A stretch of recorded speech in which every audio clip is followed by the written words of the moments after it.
Welcome to the Speed League podcast. I'm Kelly Hansen. I'm here with Ryan Berkman, and we just got back last night from A1. Super, super fun. I actually got to walk around the pits with my wife and see all the bikes. It was really, really cool to get down there. Super fun. Great event. Yeah, I was super excited for A1 and always at A1 expecting tons of chaos. And it actually wasn't that chaotic of an A1. It was kind of straightforward. Very straightforward. Wasn't too much passing. There was some excitement, during the heats and stuff like that. But the main, besides, like a couple crashes, it was pretty straightforward. Jet got the whole shot and ran away with it. So, we were sitting there and obviously on the edge of our seats because we, know what's going on, follow it. And we were really excited to see if Jet was going to make history. But all in all, wasn't much battling, wasn't much back and forth. But, it was still Yeah. fun to be there. But fortunately, it was more straightforward for my fantasy team than it was for your fantasy team. So I'm 1-0 going into next week. So's Lauren. John had John's bad luck continues. But Yeah. yeah, all for people who are listening to the podcast, I'll go ahead and put up a screen share of what our matchup looked like from last week for anyone who's interested. It might be a kind of fun thing for us to, as we go throughout the season, sort of show our fantasy league, and anyone else can chime in and show.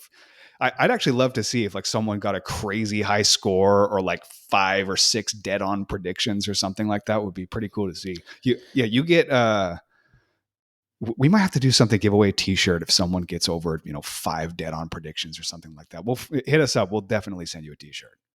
Definitely. Predictions, like we said, are always, hard to get dead on. If you get a ton dead on, send it in and I'll send you out a t-shirt, because if you, really take your time and find the right position, you deserve to get a little something. Oh, definitely. Yeah. And people, everyone who's playing right now is probably learning that getting those predictions is harder than you think it is, especially the more chaos we have. But so yeah, 145, 123 was the end of our matchup. I actually didn't even realize this, but I scored more points in 250 West than I did in 450s, even with, only 3 riders versus 4 riders. So I had a pretty killer 250 outing. You did have a really good 250 outing, and unfortunately in the 450 main, 3 of 4 my guys crashed. It's rough when you're there, especially live, and you're, sitting there watching your guys, okay, keeping track, and then okay, Roxon goes down, Wilson goes down, Webb goes down, and you're like, dude, can I catch a break? And Kelly's right next to me talking shit the whole Yeah. time, and I'm like, okay, this is how it's Yeah. going to be. It's going to be one of Well, those. yeah, I think you were pretty sure from, pretty much right after the 450 main event started, you were going to have a rough night. Yeah, like my 450 guys actually had a great pre-main night. I had Roxon win a heat. I had Webb win a heat. So I was riding high saying, okay, I already have those, 10 points going into the main, but didn't really work out for a win. It Yeah, was and rough. with Max Volan's heat win, who you have Max Volan on Hmm. your 250 team. You had 15 points pre-main event, which is actually why when it ended, you were closer to me than I thought you were going to be. Based on sort of how your riders finished in the main. But Yeah, exactly. And yeah, I yeah, have that just goes to Oldenburg, show those other Voland. points make a difference. Yes, they do. And I have Oldenburg, Volan, Marchbanks. Like Kelly was saying, oh man, you don't really have a heat winning team. I was like, yeah, you're kind of right. But then Volan came out, on the gas, and then, won that heat for me. So I was pretty happy to see that. But still, like I said, didn't work out for a W, but it's a long season. Got a lot of races left. So I'm looking to turn around, week 2 here. So hopefully that'll happen. So, on that note, talking about, there's probably half the people out there just lost their first matchup of the season and are probably looking for some opportunities to pick some people up. So, let's talk about the different classes, I guess, just starting with 250s and, just some of the, important talking points, but also maybe some people that were overlooked. So, just starting sort of at the top here, RJ Hampshire with the win. We had him on our ranking as number 1, and he backed it up completely. He did exactly what he should have done. Yes, he did. RJ Hampshire had a great outing. They had him ranked number 1, ended up finishing number 1. But, he didn't win the heat. So actually, Jordan Smith has more fantasy points than him. And that goes back to what we were talking about. Those hole shots, those heat wins really do add up. So actually, Jordan Smith is number one in the Speed League scoring because he has those 5-point bonuses. But still, I think over time, Hampshire winning those mains is like really going to add to his fantasy score. Yeah, RJ looked chill too. Honestly, he Yeah. was pretty calm, cool, and collected up front the entire time. I mean, he didn't get the whole shot, but I think he was in the lead by the first lap. Yeah, definitely. And then on the topic of 250s, let's talk about Beaumer. That was Kelly's last pick of the draft. He kind of on a limb said, oh, yeah, this guy looks pretty good. I'm going to take him with the last pick. And he ended up pulling a sixth, which is, way higher than like I'm sure anyone would have thought. So that's a good guy if in your league, no one picked him up like Kelly was smart enough to do. I'll be honest. That's a guy to definitely target on the waiver wire to get him on your team. So I definitely made a note of my new favorite writer, Julian Beaumer. This guy is the bomb. I'm a big fan, dude. I last pick in the entire draft. He's one of those guys. There's always a few of them that are on a factory team, but it's their rookie year riding Supercross. It's really hard to know where they're going to end up. And I mean, a lot of those guys, their first night too, they're going to have some iffy, questionable, some nerves and all of that. And he was also pretty calm, cool, and collect. Whole shot in the main. That's an awesome 5-point bonus. I think I had him predicted 8th, and he ended up getting 6th. I mean, he held on behind RJ for a while and then finally drifted off, and some of the more experienced riders got him. But good work, Beaumer. Keep it up, please. Great work. Great work. Who else were our sort of top guys here? Yeah, you mentioned Jordan Smith. Jordan Smith, super good night. Better night than I thought he was going to have. He finished second. I had him predicted 5th. Yeah, I mean, number 2 overall, you can't really argue with that. Joe Shimoda had a good night. We had him ranked second, ended up getting 4th. I mean, the first race of the season, I mean, you can't, it's not like make or break. If you had, Joe Shimoda and then he's getting 4th, you can't think, oh man, did I screw up for my second pick in the West? I mean, he'll probably be up there, as long as he gets a better start because he started pretty far back. So I mean, as long as he gets better starts, I feel like he's going to kind of be up there towards the number 2 spot here on the next few races. Yeah, I actually thought Joe Shimoda rode really well. I mean, it was kind of quiet when we were watching some other people, but I mean, he was pretty far back and made his way past a few really fast riders, and I think almost got Kitchen right at the line for a podium. Definitely. But, so he's good fast. work to Joe. Yep. Yeah, good work, Sushi.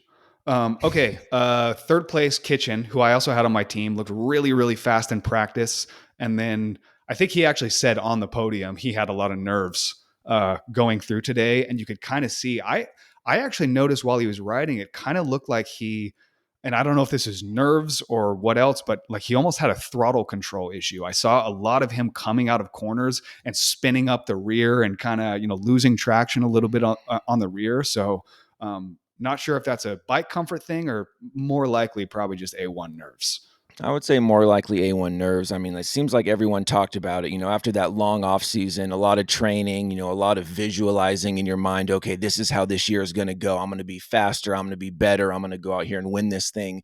And you're finally out there on the starting line. And I could see your nerves getting a little out of hand, maybe a little heavy on the throttle coming out of the turns. But, again, I think things will even out over the course of the season, and Kitchen will be just fine, just fine. Yeah. Overall, I think both the Pro Circuit Kawasaki guys looked really good. I mean, Kitchen was very fast, just had his little nerve issues, and Max Voland honestly looked better than I probably anticipated he would.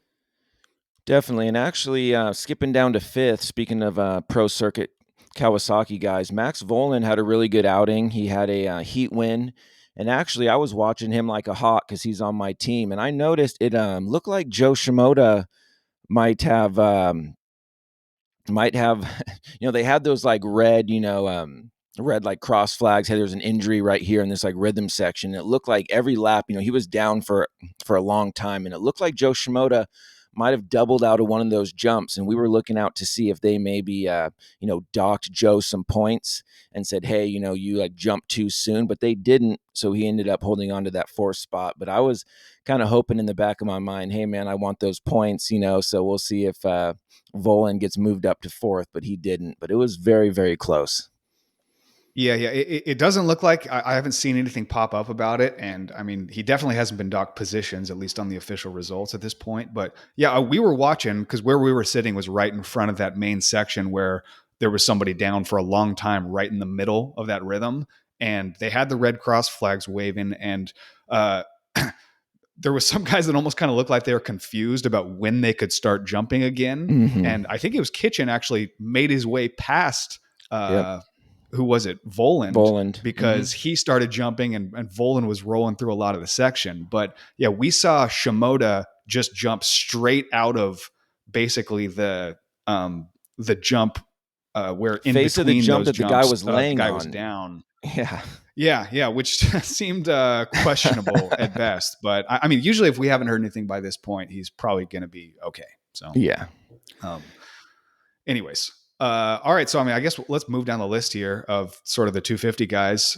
Stop me if you got anything you want to talk about. Shimoda in sixth, Garrett Marchbanks, Mitch Oldenburg, both on your team in seventh and eighth. Ryder DiFrancesco on his debut on the TLD Red Bull Gas ninth, okay. And then rounding off the top 10 was Carson Mumford.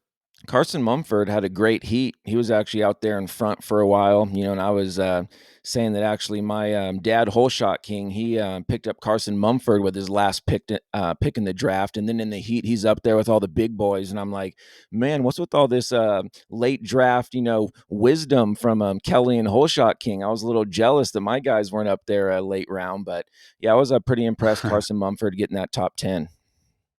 Yeah. But yes, I mean, if you're looking for people that may or may not be available in your league to pick up, Carson Mumford's in there. Borden on the Bar X Suzuki got 11th. He had a pretty good night, and then 12th is TJ Albright, who actually got an LCQ win, which accounts for a lot of his points. Sorry, he didn't finish 12th. Let's see, TJ He got Albright's 16th, 16th. but he's Mm-hmm. 12th in points right now because of his LCQ win. So, you'll jump a few people if you get one of those bonus point hits. So Definitely. And like that's good. really, There's one other. Go ahead. I was just going to say, really when it comes down to these guys lower on the list, I mean, a 5-point bonus moves you up 5 places because once you get down to the end, each position is like just 1 point.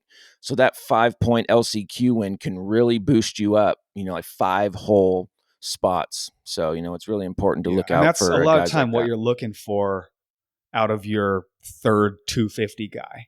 This guy that is maybe going to hit an LCQ win and it can just pull home a few decent points in the main event.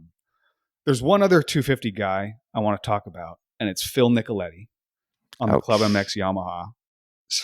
So Phil Nicoletti is known for his bad luck. Made it into the main and then comes to the line and the bike won't work, and he's gotta walk away from from the gate on the first race of the year. And then I saw today that his team Club MX, with the most horrible timing you could possibly imagine, announced a Phil Nicoletti replica bike giveaway. And there's a nice post about it on Instagram, and of course, as you'd expect, the top rated comment is, "Does it run?" Perfect timing. I love it. I love it. Perfect timing. So, Phil, we wish you better luck next week. Phil's a good rider. Yes. All right, do we want to talk 450s? Let's do Do it. 450s. Okay, so Jet, I mean, again, very much like RJ Hampshire, but on a different level, calm, cool, and collected on his way to his first win in the main event, at least. Yeah, and I was watching that heat, and he was chasing down Cooper Webb, and I was thinking, okay, this is going to be the perfect moment to see, Cooper and Lawrence battle, veteran versus rookie, and we didn't really get to see it. Lawrence obviously crashed right there when he was trying to chase down Webb, so we didn't get to see the battle that everyone wanted to see. I do kind of think that the newer the rider, the rookies are more prone to those mistakes, just pushing a little too hard. Um, so the heat didn't go how he would like, but then main event, got the whole shot, left him just, steady, calm, cool, collected, didn't make any mistakes for the whole entire race, 20 minutes plus a lap on the gas the whole time. So I was really, really impressed with Jet that he was able to make history and be the first person ever to win their first race in the 450 main class. So I agree. I agree. And that was exciting to be there. And it kind of felt like it could be a historic night. That being said, were you a little bit like me where after Jet's intro on the night, you kind of wanted to see somebody take him down and put him in his place? So I don't want to, put any bad voodoo or anything like that, but I didn't like his intro. I mean, totally, riding the factory Honda. I mean, I love that guy's voice. I mean, that is just Supercross to the core. I've been hearing that guy's voice since the first Supercross that I ever went to, 25 years ago. It's just so Supercross. And then Jet, tries to get a little fancy and do the whole Bruce Buffer thing. I I personally didn't like it. I mean, there were some people we were there with that said, "Wow, that's so cool, rad." I mean, I just think it was a little Yeah, okay, sacrilegious. so for people that weren't at A1, I actually haven't watched the broadcast yet to see, and I don't know if they're how much of the opening ceremonies and all the rider intros they're gonna play on the broadcast. I know Probably not usually they much. don't. Maybe they did Yeah. something special for F1, but Jet Lawrence did a. I mean, it was like a boxer entering the ring type thing, and he had a voiceover from Bruce Buffer, which was pretty interesting. But and I mean, Jet like comes down walking through the crowd with like the robe on. Did he The have whole like boxing boxer gloves on robe. or no? I'm I imagining didn't that. see if he had any It boxing was the gloves. whole I don't thing. think he did, but he had the black robe on and he's, Maybe I strutting made that up. down. Yeah, and it kind of just Yeah, rubbed me the wrong way. I mean, it, I it get, was cocky. yeah. It was cocky. And I mean, look, no one has earned the right to be cocky more than Jet Lawrence, but it was cocky. But he Yeah, and backed like it up. So I yeah, mean, what are you going to say? The heat race was fascinating though, because I mean, Webb out front and Jet tracking him down. It was like honestly maybe the most exciting part of the whole night was that heat yeah. race. And Mhm. then Jet going down, trying to track down Webb, who we'll talk about in a little bit, but he had some speed tonight, last night. Yes. Yes, he did. And like really moving on to like Jason Anderson, he really, really impressed me. I mean, starts are so important in like Supercross because when you have such a stacked field, I mean, I feel like the top 10 are all just so close in speed and like lap times and everything like that. And if you could start in second and have a clear track in front of you because those guys that start back in 10th, 11th, 12th, I mean, you're like doubling where you should be tripling because they're so, congested and like so many guys in front of you. So if you can get that good start like Anderson did and then just pull away from the field and then get that nice gap right off the bat, I mean, that's huge. So, I mean, with Anderson getting a second, is he going to get second next week? Maybe, and hopefully for like Anderson and that whole like Kawasaki crew, but just it just proves how important starts are in this sport. Yeah, I mean, Anderson's just general speed was what impressed me the most. Because I mean, he's always kind of been a good starter, but the real question is, can you, if you're up there, can you hang the whole 20 minutes plus one lap? And Mm. he pretty much did tonight. I mean, he was with Jet for a large majority of that main event before finally, backing off at the end when he and Webb were going at it. But Anderson looked really, really good, better than I think I expected him to this year after last year being a little mediocre. Not only was he like sticking with Jet, didn't really get Jet or let Jet get that far away. I mean, he was holding off Webb, for a large majority of the race. I mean, I'd say second most exciting part of the night was, seeing Webb trying to reel in Anderson, pushing as hard as he can. He actually made the pass on Mm-hmm. Anderson at a certain point, but then Anderson got him right back. Just seeing that battle and knowing, like a name like Webb, with his like racecraft and just constant consistency and always doing well, and seeing Anderson just flat out holding him off, going faster until Webb was the one that made that mistake, not Anderson. And then Anderson just said, okay, cool, and float away to a second. So it was really, really exciting to see Anderson actually pull it off. I was definitely glad to see that. And with Webb on you and chasing you down Mm-hmm. late in a main event, I mean, Scary. that's as much pressure as you can be expected to be under. And yeah, for Webb to be the one to make the mistake and Anderson to end up on top, that's a big credit to Yeah. Jason Anderson, because I mean, there's a lot of people that have been beat out while leading with a trailing Webb late in a main event. Just ask Ken Roxon. I was just going to say, just ask Ken Roxon. Very true. Yeah, but very impressed by Webb. We had him. I was honestly nervous and didn't want to end up getting him in the draft after sort of him moving to the Star Yamaha bike and some sort of unimpressive performances since he moved there. In SMX and the off-season races and all that. But it seems like he's got it figured out. Webb looks strong.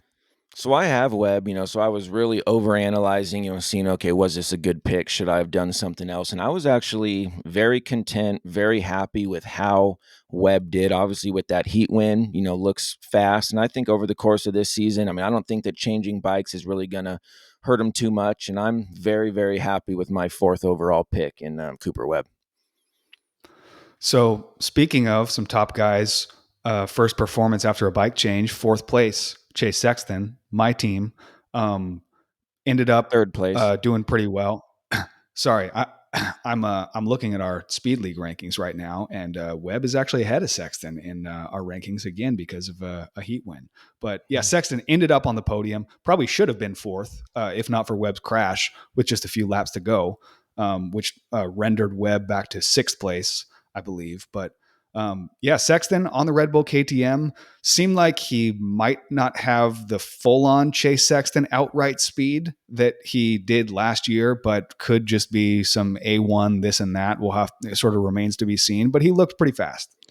Yeah, I mean, I was expecting a little more from Chase, to be honest. I mean, he got 3rd in the 450 mains. I mean, what am I saying? He got podiums. Like, how much more can you expect? But I mean, last year, I mean, he crashed out of the lead multiple times. I mean, it seemed like every time he was leading, he just lost the front end. And with his 15 fastest qualifier of the day, I just thought that he was going to give guys like Lawrence and Anderson up in the front a little more, hey, look, here I am, here's my front wheel cutting on the inside of you. I wanted to see a little more out of him. I'm not a bad pick by any means. If you have Chase Sexton, he's going to get some heat wins. He's going to get some 450 main wins, but just right off the cuff, it wasn't as fast as I was used to seeing Chase, up there battling for the lead. Yeah. Well, in the draft, I was actually really hoping I was going to get the opportunity to pick up Tomac over Sexton. And at this point, I'm pretty glad that I ended up with Sexton. I mean, again, not to jump to too many conclusions after A1, but Tomac had a rough night. Tomac had a rough night, and I know that we're jumping way down the list. Speaking of Tomac, unfortunately for him, I don't know what his issue was. If it was just maybe not in good enough shape, if he was, nervous, which I don't see with Tomac, as he has so many races under his belt, I don't see him getting nervous at A1. In practice, he didn't do too well, qualifying not too well. And then in the main, I mean, he just, strolled around and then ended up 9th. I mean, like Ken Roxon almost ended up on his ass after Ken Roxon crashed, on the first lap. So I don't know exactly what was going on with Tomac, but I hope he could turn it around because I know he's a fan favorite. I mean, I was there and I saw everyone wearing Tomac shirts. I mean, in the pits, the Yamaha tent had 1,000-person line waiting to see a glimpse of Eli Tomac. And other manufacturers didn't have one person in line. So I mean, obviously a fan favorite. Everyone had him up at the top. So I really hope he could, figure out what went wrong A1 and then turn it around for the next race. Yeah, I love Tomac personally. I'm a big fan. And he's had some questionable A1 performances before. Not last year. He won A1 last year, even after a crash. But yeah, he was. I mean, when we were watching on the track, he was way behind the lead. Mm-hmm. I mean, a lot of people wasn't even close, right in front of him. The gap to the next person in front of him, times was huge. So he was Mhm. just losing time and not very fast. So he's usually never a guy that has issues with fitness, or, I mean, definitely at this point, there shouldn't be that much nerves going into A1. You have to wonder about his Achilles. He says he feels 100% and it's not a limiting factor for him, but that's a rough injury. And could that have something to do with it? Might be, but obviously I'm like rooting for him too. So I think that he'll definitely turn it around. He's like one of those guys. It's like funny because at the race, it had like all the riders' interests. People were saying, "Oh, my interests are watches and golf and football and stuff like that." And then on the Eli Tomac, it said interest. He had one Winning. interest: winning. And I thought that I was like pretty that. telling. It's like, hey, he's focused on winning. He doesn't want anything else. He doesn't care about anything else. So, I mean, with him, getting a ninth, I mean, he's going to self assess and say, hey, what do I need to do to get up there? So I'm not worried about Tomac. He had a little stinker, but, everyone does. So I think that he'll be right back up there. No worries, guys that Yeah. drafted him first, second, or third overall. He'll be better. He'll be better. Yeah. So definitely a little underperformance from Eli Tomac. Overperformance in fourth place, Aaron Plessinger, who I picked up, who I just saw. I told you before the race, even I was just watching some preseason just footage of him at the test track and stuff. And I mean, this is not very quantifiable, but he looked fast, and he at A1 he looked super fast. He did. And the like eye test, does mean something. It's like you could tell those guys that are like, hey, that guy looks like he's coming out of the turn a little fast. He's going into the turn a little fast. You could tell those guys that look a little fast. And I fully agree with you. He was looking great. And like he's a guy that you love to see do well. Everyone roots for him. And he has that just like personality that you want him to see good, do good. So to see him, get that fourth place, I'm like stoked for him. Couldn't be happier. Yeah.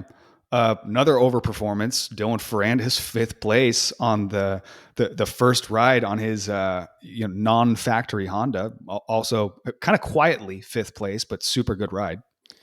Who would have thought that out of my team of Roxon, Webb, Ferrandis, that actually Ferrandis was going to finish better than those other guys.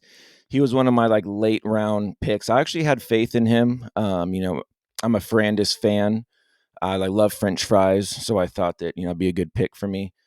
Um, but he did better than like anyone would have thought, and I'm sure that no one would have had him fifth. And like he was just consistent, didn't really do anything crazy, nothing out of this world, but he just rode a good clean race, ended up fifth. And I'm actually glad that I ended up drafting him over guys like Justin Cooper. So I actually went down a little bit more than some would have, but I'm very, very happy with my third 450 guy, Dylan Ferrandis. All right, so a pro fantasy player. Let's get some expert insight here. Next week, I mean, obviously we're going to watch qualifying before we set anything final, but where do you think you predict Ferrandis for next week's race in San Francisco? So right off the cuff, I mean, obviously you like have to, bet that like Roxon and Webb are going to finish above him. But I don't, think that Cooper's any better than him.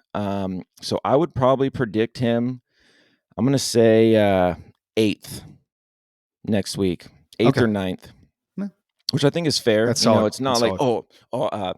he got fifth, so I'm predicting him fifth next week because that's where he gets every week. Yeah, that's Uh, an overreaction. Yeah, yeah, yeah, he's exactly. got people behind him. A Webb, a Tomac, even a Barsha, or Stewart.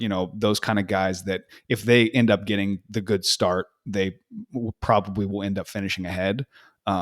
Eighth is probably a good balance. Yeah, exactly. Like last All right, week, let's rapid fire through another few of okay, these. So, did you let's have do something it. you want to say before we move on? Okay. I was just gonna say last So week I actually had him predicted 10th. So me moving him up to eighth, I think is a solid. Not an overreaction, not an underreaction, but I think moving him up 2 spots from 10th to eighth is, pretty reasonable. yeah, which is what you want to do. All right. So sixth place we talked about Webb, Justin Barsha in seventh, solid. Not super overwhelming, not super underwhelming night. Justin Cooper in eighth place, really fast in qualifying, top 10 finish. I mean, that's about all you can ask for from Coop. Yeah, yeah. I mean, I mean, like Barsha, like Cooper, I don't really have anything great to say. I don't have anything negative to say. It's like they're just kind of right there in the middle of the pack. I mean, especially Barsha, I do expect like a little more from him. Obviously, he's a guy that you think about getting top fives, but I mean, Cooper right there in eighth place, a solid ride, top 10. But, I would say that next week, probably around, eight as well. That's probably where he's going to finish most of these races. Okay. Eli Tomac ninth. Ken Roxon was uh, set up for a great night, won his heat race, crashes right after the first corner, and I mean, had honestly a pretty strong comeback to finish in the top 10, past some very fast guys in order to get there. So Ken looks good, just a tough start. Yeah, he did look like really good. I mean, getting a heat win. I mean, what more can you ask for to start off the night? Start off the season even. And then yeah, just some bad luck. Which it happens to everyone. As long as it like happens early and it's a long main, you could come back and try to make up as many points as you can. Season Supercross points, fantasy points as you can. So I was happy with seeing him. Face down on the ground on lap one for him to come back and get a 10th. It shows that he has the speed, but it's got a little unlucky. Yeah, and he got together with Malcolm Stewart Mm-hmm. right after the first corner in the main event, and Stewart ended up finishing right behind him in 11th. Again, a pretty good, strong comeback ride, but we'll just have to see what they do next week, as how well they can come back from just some misfortune at A1, which happens. Mm-hmm. Definitely. Um, in in 12th place, Adam Cianciarulo, not a super impressive night, honestly, for Real quick, AC. Kelly, can I go back to 11th? I want to say a little something about Malcolm Stewart, if I may. Yeah, Um, yeah. he, like all the interviews were saying, oh, yeah, it's win A1 is the goal. Oh, yeah, it's win a championship or bust for me. And hearing all that, preseason banter, I mean, I love Malcolm Stewart. He's like one of my like top favorite riders. If I had a top five, he would definitely be in there. But, just seeing him get 11th, and it's not like he, crashed. It's not like he had any bike problems. He just flat out, went out there and they didn't say his name one time on the, announcers or passing or doing anything crazy. He was just a guy in the middle of the pack. So to have so much, preseason, oh yeah, I'm doing this, I'm doing that, and then to come out and get 11th, it was pretty disheartening. A bummer for the whole Malcolm Stewart team over there. Yeah, I'm not going to judge him too harshly yet because it's first round, and I mean that's definitely a guy that can just come out flying at one of these, just randomly out of nowhere in a race coming up. But no, it was a little underwhelming. I mean, even qualifying, he was fine, good, nothing amazing. But no, we'll be looking out for him next week. Adam Cianciarulo in 12th, with the strength of his teammates' ride, Jason Anderson finishing second, is kind of underwhelming for AC. Definitely, and back when we drafted, I had the chance of either picking Cianciarulo, Cooper, or Ferrandis, and I'd say that I made the right decision on that. Obviously seeing Cianciarulo down in 12th, I'm glad that I learned from my past mistakes. Let's just say, yeah, it was a rough night for him, but again, starts mean so much. Like normally, Cianciarulo is a really good starter. He didn't have a really good start, at A1. But I mean, if he gets, a third, fourth place start, I could see him definitely being up higher towards the leaders, but just, kind of middle of the pack all night didn't really stand out to me at all for any, good or bad things. Yeah. He managed to get by Jorge Prado, who had a really good start. Kelly's And other then claim to just in fame.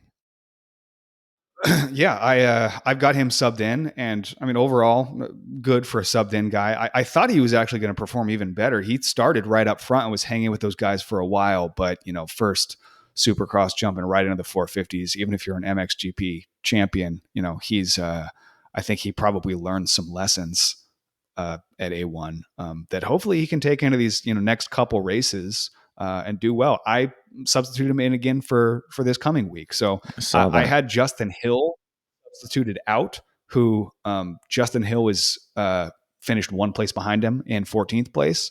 So I'm kind of betting on Jorge Prado not only learning a few things from this last race, but also continuing to get really good starts because he's known for great starts, and that'll help him so much in Supercross for, being up front and learning stuff from the top guys in the middle of a race rather than getting a bad start and having to fight his way through a field. Definitely, and actually, too, I mean, you had Hill subbed out, which was, if you look on paper, was the right decision. But Hill ended up getting that like LCQ win, so it bumped him up in the actual fantasy points. I mean, Hill has more points than Malcolm Stewart, Adam C. and Cerullo, and Prado. So it just, again, goes to show how valuable those bonus points are. So you would have been better off keeping Hill in. So we'll see next week if Prado was the move or if Hill was the move like it was last week. Yeah. So I mean, now we're getting into the realm of some people that may or may not be available in your league that you can pick up. So, someone like Jorge Prado, again, he's only slated to race the next 2 races at this point. In 15th, Derek Drake, really solid performance, 15th place. Very good chance he's available in your league. Dean Wilson, 16th. You had him on your team. Kind of what we expected from Dean, I would guess. Yes and no. I mean, actually, in his heat, he was right up there with the big boys. I mean, I remember you saying, "Hey, like, who's that?" And I was like, "That's freaking Dean Wilson," and he was kicking ass in his heat, and I was like stoked. I was like, "Man, like maybe this is Dean's year. He's going to start getting a ton of top 10s, top 8s," and I was stoked. And then he had some bad luck in the main. He was doing all right, and he ended up crashing, which happened. So I mean, actually, I'm still like very confident in like Dean Wilson. I mean, even with the crash and then ended up getting 16th. I mean, definitely next year I'm gonna keep him around, like the predicted position of, let's say probably 12th, somewhere around there. I think he could definitely pull out, 12, 11, 10s as the year goes on. Solid rider to have as, one of your later picks in the 450 class. Definitely. Mm-hmm. I agree. Yeah. So yeah, I mean, that rounds out our top 16. I mean, looking just outside of it, Shane McElrath, Kyle Chisholm, sort of the guys you'd expect to be there. Cade Clayson with a pretty good night. Christian Craig in 20th with a not very good night. So I actually don't even know I this. guess the I mean, onesie didn't work out for him. Yeah, I saw that. And actually his like wife tried it on. I don't know if you saw that too, but yeah, I mean, I No, honestly I don't don't. watch those kind of videos. I'm not allowed. So I don't know, like what happened, if he crashed or if what was going on. I mean, I was there. I watched the whole race. I was, trying to keep track of everyone. I mean, I don't know if he crashed, but he to finish 20th, and I don't think that he crashed or he like had any bike problems. That is a huge I'll have to watch it disappointment back. for like Christian Craig. I mean, I know that he, was used to getting those, top 10s, being up there around the big dogs. And I saw him get lapped. I mean, the race wasn't even halfway over, and then Jet flies by him going like 3 times as fast. So I mean, seeing Malcolm and Christian both on that, like factory Husqvarna not do very well. I don't know if it's a bike issue or what's going on, but both of them did not look very good, Well, the especially Christian 250 Craig. Husqvarna seems to be working. Yeah, The 250 Husqvarna is working just fine. We can tell that maybe from they should RJ. swap. So, yeah, I'm gonna guess there's not too much issue with that bike, but I mean we're expecting more out of both of them at this point, and Mm-hmm. I mean fully expecting them to do better in these upcoming races. So we'll keep an eye on them. The last guy that I want to talk about in the 450 class is unfortunately not listed on the main event results. His name is Hunter Lawrence. Ouch.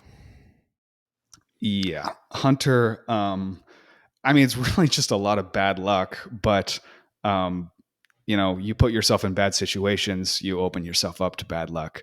Um, uh, Bad crash at the beginning of his heat race, so he couldn't make it through that, and then just a bad start in the LCQ and had to fight his way through. And I mean, we got a deep enough field that there's some really fast riders in the LCQ this year, and he was an inch away from making it and couldn't make it happen over the line. So to have that happen and watch your little brother on his debut take the main event win, it's got to sting a little bit. Yeah, like I'm curious if he, maybe had some kind of like injury, not like long lasting injury, but maybe some like slight concussion or a partial concussion or just not feeling well, because I saw him hit the ground hard in his heat. He slammed the ground with his head. And like, even if you think you're okay, maybe you pass all the concussion protocol tests, still coming back from a hard hit like that, your body doesn't feel the same. You're kind of sore. And then in the LCQ, I mean, even with all those guys that really, Hunter Lawrence should get the whole shot by a mile and then win the LCQ by 10, 12 seconds. I mean, really, that's what he's expected to do if he's in an LCQ. So just seeing him kind of start mid pack and not really looking himself and then not being able to catch fourth. I mean, he caught him, but the last turn, he just got shut down. I would hope, or not, hope for an injury, but I would say that he was probably not feeling himself, not 100%, and that had to have something to do with why he didn't, make that last pass in the LCQ. Do you think he may have also, once he was in the LCQ, kind of had a little mindset of, hey, this is my first 450 race. Let me play it safe a little bit and just make sure I make it through, and maybe played it a little too safe? Could be. Didn't push his start maybe as hard as he could have, maybe not be as aggressive with his passes during the LCQ, and then just ended up running out of time. But the mindset that you have to have in the LCQ is, hey, look, I'm faster than every single person on the line right now. It's not, okay, play it safe going into the first turn because, maybe, I'll like crash or slide. It's like you need to have the mindset Oh yeah. of, I'm way faster than all these people. I'm going to get to the turn first and not have anyone near me and just, take my line through the first turn and then win this thing, and then not have anyone around me to maybe mess with me, crash, make me anything. Mindset first into the first turn, 100%. And he didn't even come close to doing that. LCQs are brutal. You need to go into the LCQ with a mindset of, I will kill anyone with a knife who's in front of me. I mean, Definitely. especially, when you're dealing with like those, there's factory riders in the LCQs right now. You see a fair amount of the Suzuki boys in there a lot. And I mean, to not make the main is a really, really bad look if you're on a factory bike. So those guys are desperate, and you got to get aggressive with them in order to make it happen. So anyways, all that being said, we fully expect Hunter to make the main next week. I'm excited to see what he can do in a full, 20-minute 450 main. The guy's a great rider, and I mean, we're expecting him to be top tens. So let's make it happen, Hunter. Definitely. San Francisco's next week. I mean, he will. I mean, my guess is if I was a betting man, I would bet him to come out there, guns a blazing, not be shy, and like, he'll get top 10 next week for sure. I'm gonna put the Ryan Berkman stamp of approval on that one. He's gonna get top 10 in San Francisco. All right. Are there any other riders we want to talk about? Any predictions? I'm definitely moving up my Julian Bomer prediction a little bit because he looked fantastic this past week. I think he's going to be a genuine, 6th to 8th place contender at least in these upcoming main events. Yeah. So I mean, real quick, just to go through my like last week predictions, and if I'm going to change, I mean, Webb, I had third. I mean, I think I'm going to leave him probably there. No use, going to second or anything like that. Roxon, I had fifth. Probably going to leave him there too. Ferrandis, I had 10th. I'm probably going to move him up a few spots. Wilson, 15th. I'm going to move him up a few spots too. I was really, really, happy with like what I saw with him. And then Oldenburg, Volan, Marchbanks. I mean, 5, 6, 8. I'm probably going to move Voland up ahead of Oldenburg. Probably maybe do 4th for Voland, 5th for Oldenburg, and around 8th for Marchbanks. I think that seems pretty standard for next week. Yeah. I'll just do a few of mine here. I had Sexton in second. He got third. I'm going to evaluate. I may end up backing him off to third, unless I see some real fierce speed from him and I can bump him up again. Plessinger, I had 7th and got that 4th. I mean, if he continues to look good, I might move him up to 5th or something like that, because Plessinger just seems like he's on the gas this year. I'll probably back Prado off a little bit. After seeing sort of his main event longevity, I had him 10th, finished 13th. Might be good to back him off a little bit depending on how he qualifies.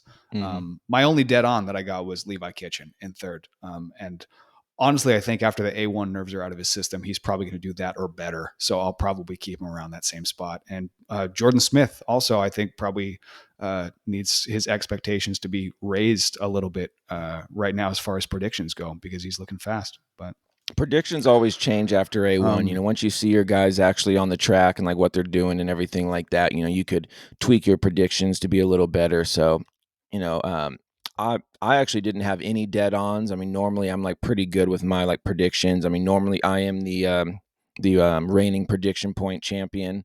So I'm normally good with that. Didn't get any dead ons, but next week, now that I can analyze all the info, I think I'll be a little better and get some dead ons next week. all right, somebody's going to be in dead last in our league after next week. We'll see who it is. All right. I think that's it. We're looking forward to next week. Hopefully someone can take this fight to Jet, and we get some battles up front and not just a runaway. But it's going to be really exciting. I'm super excited for the rest of the season. Me too. I'm excited to see how it'll turn out. And like basically the way that we're going to run this podcast is we're going to put out like a new podcast every Monday, kind of recapping last race and then kind of a look towards the next race. So then look forward to have our podcasts out Monday morning on your drive to work. You could gain some fantasy knowledge, hopefully help you win your league and all that stuff like that. So we look forward to talking to you then. All right. On that note, we'll see you next week.